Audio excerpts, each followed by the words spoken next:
You have entered the Startup SupportCast, brought to you by Startup Support Center, covering all the topics you want to know and need to accelerate your business, from sales to psychology and everything in between. So if you're ready to launch, it's time to start Supported. Hey everybody, Zachary Barker here with Startup Support Center, doing another Startup SupportCast where we bring you the people throughout your community who not only are experts in what they do, but are able to connect you to the resources that you most necessarily need, whether that be financing, sales and marketing support, or a little psychological, emotional resilience like we all need now and again. Here we are, and we're having another great conversation today. So I feel super honored. Again, I'm from Colorado, so all of us Coloradans, we look around our state and we go, we live in one of the most beautiful places on earth. We also are pretty sparsely populated. So when you look at bigger states or bigger cities, they seem to have all the resources just sitting in front of you. And when we look around our state, we go, where's all this stuff that we have? And I will continue to say this again and again and again. It's all here. You just have to look a little harder for it. So we want to make sure that we're connecting you to those people, those folks, those organizations. And so I'm bringing today to you Spencer Ingram from Energize, Colorado. And Energize, Colorado is one of those key support organizations that is statewide, readily available and accessible, and willing to help you no matter where you're coming from. If you're an entrepreneur who needs access, and we're going to talk about capital, but access to capital, this is one of your resources here. And for those people who aren't familiar, this is what we're going to explore. So Spencer, if you would, please introduce yourself, tell us a little bit about you, your background, and then we'll have a discussion about Energize and kind of where that fits in the world and how people can engage. Thanks, Zach. Happy to be here. Again, I'm Spencer. Energize Colorado is a nonprofit in Colorado focused on access to capital, and my role is to focus that access to capital in rural communities. So I focus on the rural development, and we bring access to capital products such as lending, tools, trainings to our communities. So how did I get here? Along the winding road from we're starting my own companies years ago. Some of them are operating today. That was focused on junior training and job placement. Then I got into bringing capital to underserved communities or industries around the world. Think of it as like X Prize as a service, and moved to Colorado. And we have these challenges with capital access right here at home. So today at Energize, I joined to help address some of the unique challenges in our rural communities. That's fantastic. And again, so I'm not originally from Colorado, if you can't hear my funny accent. So appreciate another outsider who's now an insider. And we love it here, and we're not going to leave, and we're not trying to change the culture. We're actually just trying to be part of it. But I think when we hear rural, a lot of times people think like, yeah, I grew up in Tennessee. And so people, I think, often think like the kind of like the Blue Ridge Parkway. It's kind of like the deliverance of the mountains and the hills. And you go like, rural is not, these just super random, remote, 25 people live there. These are very well-established communities, but a lot of times they're communities that are based around agriculture or very, very specific industry. They're smaller communities that are targeted into a key industry, which makes them ripe for development and entrepreneurship, especially if you don't want to go live in the big city. And a lot of people don't want to live in Denver. There's nothing wrong with Denver. But if you want to live in, Pagosa Springs, Colorado, like you should. And programs like you're suggesting is like Energize give people the opportunity and access to capital and resources and training that will allow them to grow and sustain and thrive in those smaller communities. Is that pretty accurate? Very much so. We have a couple of great trends that we observe in our rural communities, and they're as different from one another as they are from their urban counterparts. So I'll speak to a few of those very, very briefly. Rural Colorado is a few different flavors, one of which is destinations where people want to be. And so you get this remote talent And to make it work for themselves, they often have to sometimes create the work for themselves, and they start these businesses or purchase businesses from owners who are aging out. So you have this remote talent or this influx of talent, young talent. You also have the ag industry that you referred to. And what we see there is a lot of innovation in ag tech. There's great companies here in the States, such as Barn Owl. They do a lot of robotics. Yep. You've got the outdoor recreation in some of our rural communities, right? That brings a lot of tourism. And we see innovation in those spaces as well. From manufacturing new products here in the States, from skis to bikes to the racks and all the associated equipment. And then we have resource extraction. So we have a history of mining, and we have national forests, and those industries have a lot of innovation in them as well. So our rural communities are quite as different from one another as they are from their urban counterparts. And we do our part to help address the unique challenges in growing businesses in each of them. That's fantastic. I actually was talking with one of your counterparts, I believe it was yesterday, and he said he went to a program called Powder Pitch. So it was at one of the ski resorts, and it was a pitch competition around kind of our winter industries that we have within Colorado, which I think is, again, a beautiful thing. You know, a lot of people know us for going skiing, but we have these amazing other parts of our communities, whether it be kind of the plains where you have this beautiful agricultural kind of farming lifestyle. And honestly, the Eastern Plains is just gorgeous. It's just not rocky and mountainy like the rest. But then you get more over, you get to the mountains, and you get over Grand Junction is, the gateway through into Moab. A lot of people go there to go biking and so on and so forth. But you have these kind of really distinct communities that are very different. So I think that is fantastic. And also kind of demonstrates what you're talking about is the diversity of businesses and the accesses that they need. So for the people who are watching and listening, we have a lot of folks that go like, I want to start a coffee shop. And then we have people who go, I want to engineer a new snowboard. And they go, well, I don't really know who to talk to. Well, here we go. Spencer is saying, like, you can come here and we can help you. Again, with your focus being on rural, but of course, there's a lot of resources all throughout Colorado. So I do want to kind of touch on a point that we were chatting about before we started recording. And again, go as deep and as dark as you want to go with this. But one of the things that I continue to reiterate with folks is finances are not your key issue, right? You need a business plan, you need a financial model, but ultimately you need to know how to generate sales through an identified and sustainable marketplace. So as a leader in an organization who is helping to facilitate finances for people who are launching, growing, expanding businesses, kind of talk to me about what that looks like, that kind of like need for money versus, our suggestion of like, you just go sell something, and where does that live in the spaces that you see? And then how does that relate to Energize as well? Absolutely. There's a few key challenges in our rural communities, especially, that I'll speak to on that topic. So as we're looking towards funding or access to capital for our businesses, one of the things that comes up is the serviceable market. So if you're in a small community, you just don't have that many people to patronize your business. And so you have a cap or a ceiling on your serviceable market. And so you just simply can't grow that big. You have to keep serving them. And if they only buy your service once, then you're going to run out of market. So if you have a tourism-based business in a locale, then you're getting this replenishment of the market, but then you have seasonality. Okay, so that two challenges there. First, the size of the market.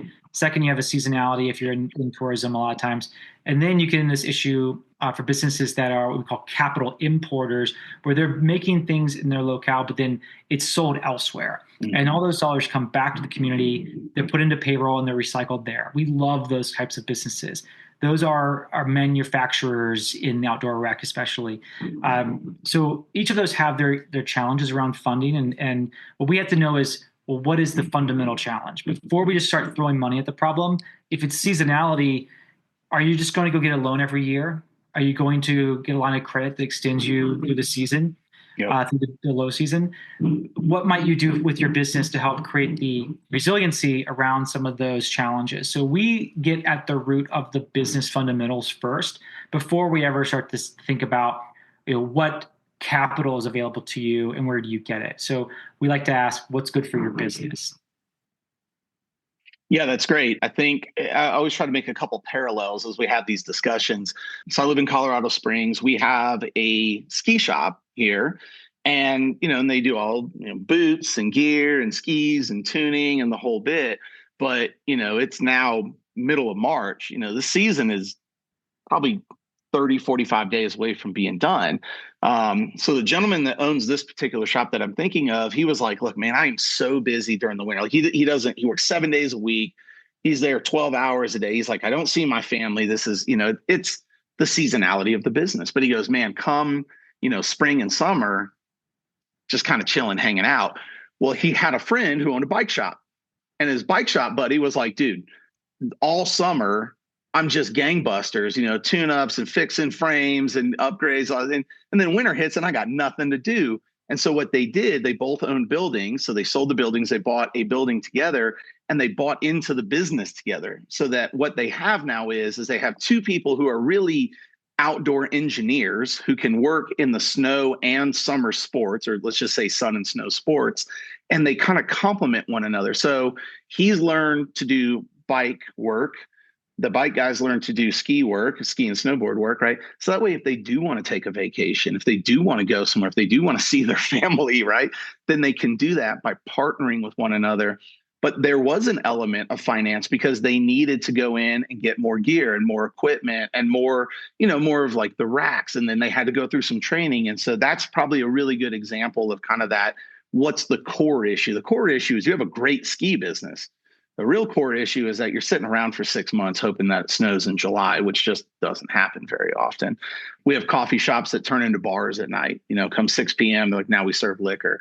If you're not into liquor, then it's probably not a great thing. But I would love to drink coffee all day and then have a beer or two with you in the afternoon because productivity, creativity, right? So you're kind of solving that problem. But if you started a coffee shop, you may never see it like that.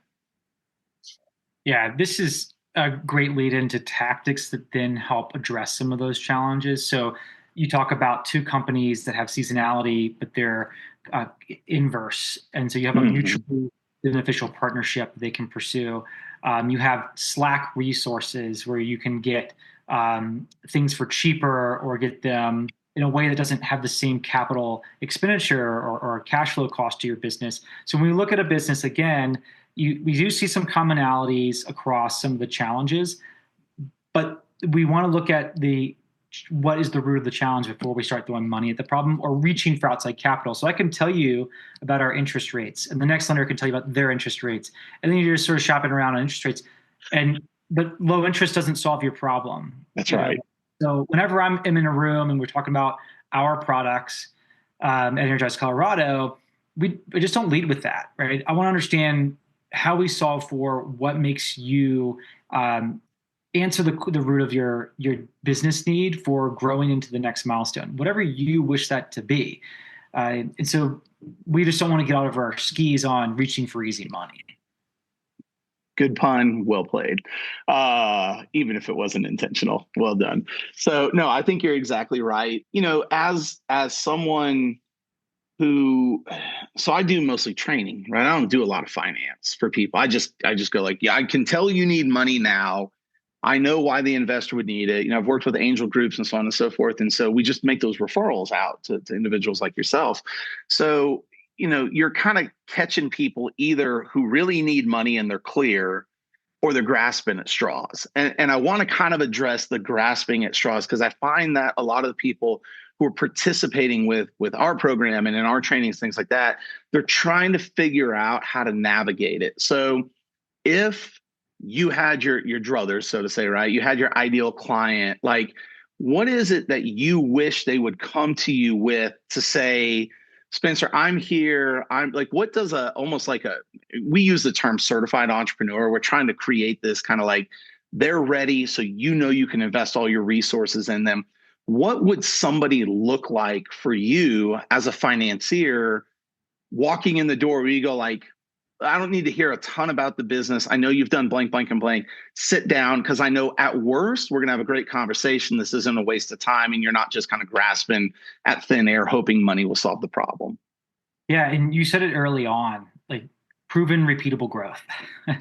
And that doesn't mean to at all costs. It's whatever growth needs to look like for you, the business owner. But every business needs growth. And I'll say that because even businesses who have year over year sort of stability are still churning customers. They still need new customers. They can't rely on me returning every Friday night to the local brewery, right? They still need additional people because I don't come one month, or you're going to need to churn through new customers just to be stable, just to keep up with the rising cost of doing business. So growth is key. And what I want people to come to me with is, and I will help you with, is that plan for growth. How do you invest a dollar and then get a return on it? What is it going to look like? And that might also be removing some cost. We see that with a lot of businesses now, cutting some of the highest inflationary costs in their overhead.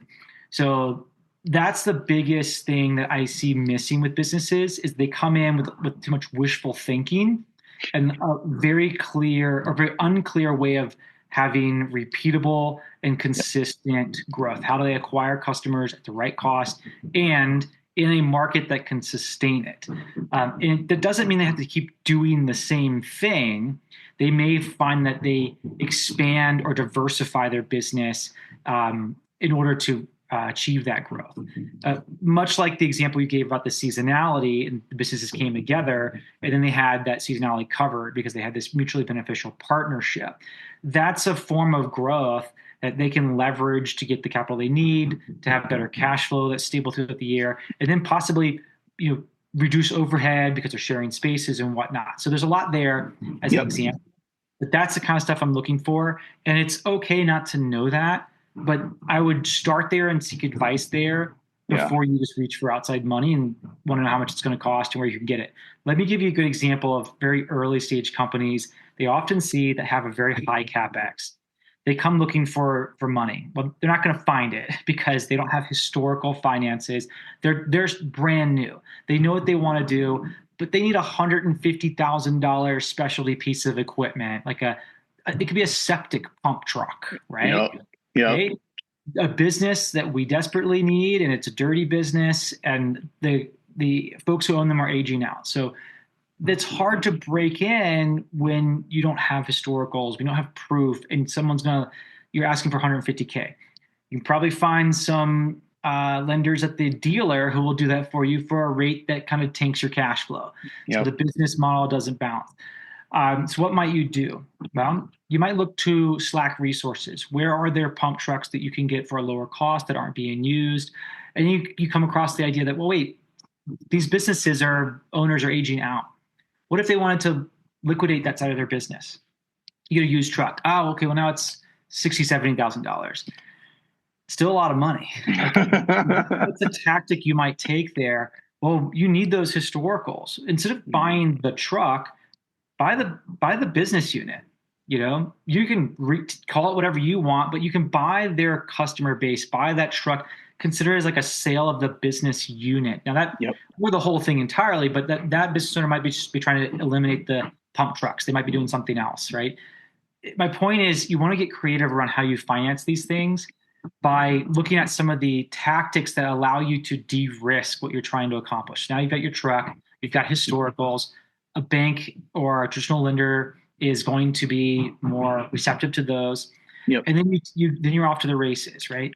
So that's the kind of stuff we work with very often on business owners. Now, it's not just go buy the business and have those proven historicals. You get customers, right? Then what's your plan to get new customers? Okay. You have to have all this in hand before we say you'll just figure it out. Absolutely. I think that so that kind of again, we have these conversations. People go to SBDCs, they go to the economic developers, they go to the Chamber of Commerce, and they go, help me. Admittedly, some of these organizations really know how to do it because that's what they specialize in. Some of them go, that's not what we do. We're a community development organization, or we're a membership, we're a co-op. We do these different things. This is where, when you go to an organization and they say you need a business plan, it's not, I wrote down some cool stuff on a sheet of paper. Like, that's not a plan. That's an idea. But the plan has, an assessment of your total accessible market. It shows what you think your repeatable sales will look like versus your new sales versus, renewals. Are you going to have a mix of financing in the sense of, do you have a subscription base plus a point of sale? I talked about this with a guy who wants to start a barber shop. And again, like, those are businesses that people will absolutely invest in, but you have to have a model. And when he said, well, I'm a great barber, but I'm just going to go open up my own shop, you're like, well, now you have rent or the mortgage, right? You have all of the chairs, all of the cleaning equipment, lights, insurance, blah, blah, blah, blah, blah. There's so much stuff. You go, dude, you can't cut enough hair to make this work. And he goes, well, I could probably just hire more people and bring them in. Well, now you have HR issues, all this stuff. But we talked about it. I said, what if you had a membership? What if someone like me who gets a pretty simple haircut, it takes about 20 minutes. What if I paid you, $50, $100 a month, and I could just swing in anytime I want? The reality is it's kind of like a gym membership. You're like, I might go in 3 times this month. I might not show up for 3 months, right? But that's predictable revenue. So if I come to you and I say, hey, Spence, I've got, I already have, 100 people who have pre-committed to this membership as soon as we turn it on, so that is $10,000 a month in recurring revenue. And all of a sudden you can go like, wait, you got 10 grand rolling a month and you don't have to do anything. Like, well, I mean, I cut all their hair, but it's committed money. Then you can start to go like, we can finance your building. We can finance your assets within the building. And to your point about the truck is now you have an asset as well. If there's collateral, I always try to tell people, is like, remember, money from a bank or from a provider like yourself is no different than giving a buddy $100. If they've got a history of paying you back, you're like, man, I'll give you 1,000, right? If they got a history of not paying you back, you're like, I won't give you 5. If they're like, hey man, you could hold my watch and I'll pay you back on Friday, you're like, yeah, I'm in, right? There's a lot of those components. And if you simplify it in that sense, it makes a lot more sense for people where they go, it's just like getting a credit card. Is how much can I trust you to actually pay me back? And do you really need this? Like, do you need this money or do you just want this money? So ultimately, I think that's a big piece. So I'm going to ask you kind of a final question here. We try to keep these things, short and sweet and sexy. How is like artificial intelligence, how is technology, for businesses that aren't an AI company or aren't a tech company, when you're looking at this from a financial perspective, how much is the integration of technology into those businesses? How much does that kind of influence how you look at the business? I realize if I say I use Chat GPT, you're not like, here's $100,000. But how is that changing kind of aspect and that accessibility to regular people like all of us? How is that affecting how you're looking at financing from that kind of small business or growing business perspective? Yeah, it's a great question. Sort of twofold. One is it's entirely absent, and that's okay. There may also be a way to incorporate some technology that lowers costs, usually a cost reduction opportunity. Or secondly, it's a way to expand the market to further push sales elsewhere. That's the primary one. So, one of the biggest costs that you're seeing drive down is labor. So just customer service type stuff. So it's okay not to have those technologies. It also might be a fallacy to try and shove them in places they don't need to go. So that's sort of number one. Number two is the competitive marketplace. So you're seeing places where the local business is just getting out competed because a larger national franchise or otherwise comes in, and you might have been the best X in the neighborhood, but now there's 3 more, and they just have efficiencies that reduce the cost, that drive a higher value of the customer service, whatever it may be. And you can still try to compete on those, but the resting on kind of your laurels about what it's always been is what we're seeing kind of bite businesses in the rear. And you actually kind of hit a point. Not always does it work out exactly like I hope, but you hit a point is jamming it in there just to say I have it, or creating like marketing automation tools when you have 5 prospects and creating more overhead while you have more efficiency in your managed system. Now you have another $200 a month that you're having to pay. So as a financier, you're looking at this, you're going like, I love the effort, I love the mindset. However, it still comes back to, is this a suitable application of what we're doing? Because, and I really want to reiterate this for the folks who are entrepreneurs, are aspiring entrepreneurs, or growing entrepreneurs, is, you're not trying to trick or convince the banker or the financier to do it. They want to give you money. You want to give folks money. You just want to make sure that the money is right at the right time for the right purpose, because ultimately you have a limited pool of capital that you're able to lend out. And if that money isn't able to be recovered, then there's no more money. And all of a sudden, all the businesses just grind to a halt, and we're all stuck, in a huge recession, if not just a complete depression. And so I really want to kind of hammer that, because we get a lot of questions, hey, will you teach us AI? Will you teach us how to use ChatGPT to grow our market? Can you build an automation system for us? We can. However, if you own a coffee shop and you only have one location and it's in, downtown, Craig, Colorado, you go like, man, do you really need this? I don't know. It's just maybe not worth the money. So, no, that's perfect. So I appreciate you saying that as well. As we kind of wrap up here, kind of final questions. What's your outlook? I think this is maybe an appropriate question is, we just had an election, like every business owner's nightmare. We swung from one side to the other side. And I always say, look, I don't care what your politics are. I'm looking for consistency and economic policy, because when things start to swing, it creates all kinds of chaos and conflict and challenge, which is also opportunity. But what is your outlook for the small business owner, for the entrepreneur, for the growing entrepreneur, as we're kind of in this tumultuous time right now?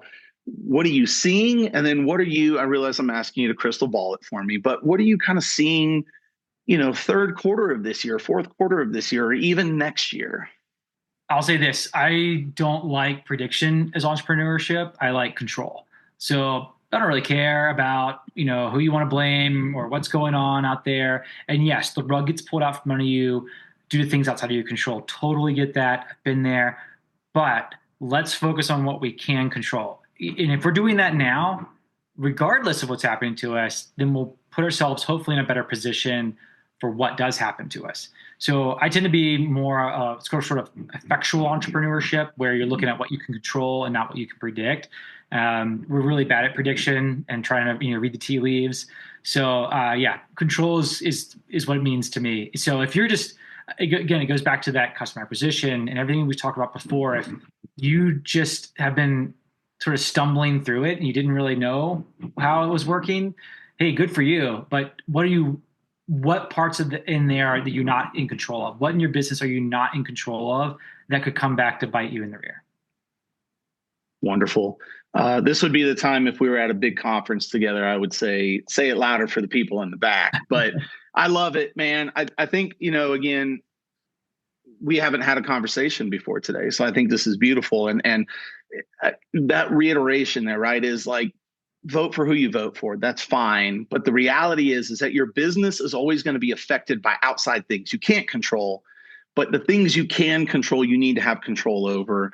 And I think that's really what I'm hearing from you. And finances is once you're running, that's the most important part, is making sure that you're controlling cash. If interest rates go down, refinance. If you can expand market, do it, especially if it doesn't cost you a ton to do that expansion. But control the things you can with that growth mindset. And if you want to be mad at this person who did this or that person, and you can get down from the president to your local city council member. If you want to get pissed off at somebody, there's somebody out there you can be mad at. But the reality is your anger doesn't change your business model. So I really like what you're saying there. And I really appreciate that, because, again, people get kind of stuck and mired in the politics of the world when you go like, my lawn care business doesn't care if it's a Republican or a Democrat. They just care that your grass grows in the summer and that we get our bills paid. So thank you for that. And also, that was a really good way of not predicting and not letting me crystal ball you as well. I like that. So I think we're going to be friends, man. I'm excited about everything you guys are doing. So yeah, in wrapping up, we just want to say again to all of our people out there, whether you're a wantrepreneur or an entrepreneur, or you're a scaling superstar at this, all the resources you need are out there. They're in the world. There are great people like Spencer who are around, who literally just said, like, we want to give you money, but you need to be ready for it. So again, I want to say thank you to you, Spencer. Thank you so much for the time, for the transparency, for the openness. It's obvious that you care. And I really also want to reiterate that to people is, when you walk out in the world, man, sometimes it feels cold out there as an entrepreneur. It's just that you haven't met the right people yet. And so with all that being said, again, thank you, Spencer. Thank you, Energize, for everything that you guys are doing. And I'll make sure to put the website on here. So if anybody wants to outreach, I know Spencer is very easily searchable on the internet. If you decide you want to stalk him a little bit, don't be a stalker, but feel free to reach out as well. And if there's anything that we can do to help you, we're happy to do that. So another round of the Startup SupportCast. Once again, thank you, Spencer. Thank you, Energize. Thank you, everyone who is watching. And stay tuned for the next episode where we'll connect you with somebody else who's awesome and willing and wanting to help you along the way. So until then, go out, be resilient, make money, stay psychologically and emotionally resilient. And if there's anything we can do, reach out. We're always here to support you.